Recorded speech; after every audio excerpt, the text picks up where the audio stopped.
As a teacher of English, I'm going to have many students walk through my door. All of them come from different backgrounds and lives that I don't know about. That means it is my job to make each student who walks in my door feel valued and welcome within my classroom.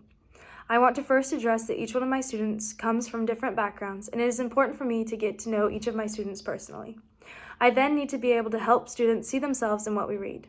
To do so, I need to implement curriculum that discusses all types of people, regardless of race, gender, sexual identity, religious beliefs, and any other forms of identity my students may express. I want to use texts that discuss these topics as ways to help my students develop an understanding for the world around them. To do so, I need to create ways to implement these texts into conversation about the canonical works we may be reading. In doing so, I will ask students to challenge their beliefs. I too will be asked to challenge my beliefs and my own personal biases. How do I expect my students to challenge their biases if I am not also doing that work alongside them?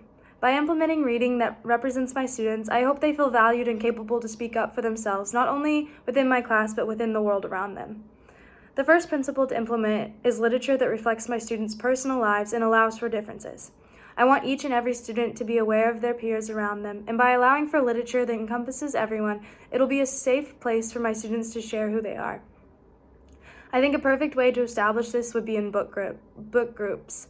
Here, students would be able to work with each other and pick the novels in which they prefer to read.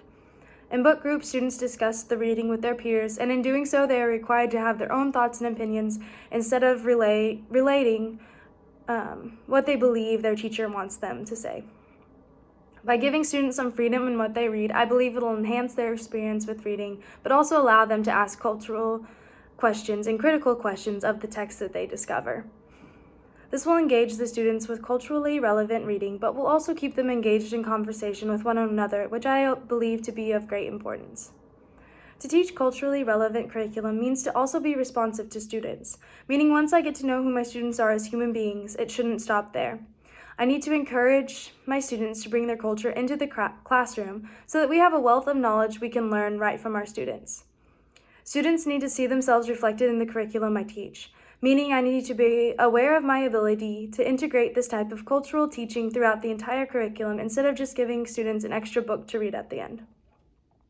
This type of teaching needs to be reflected in my day-to-day discussion with my students.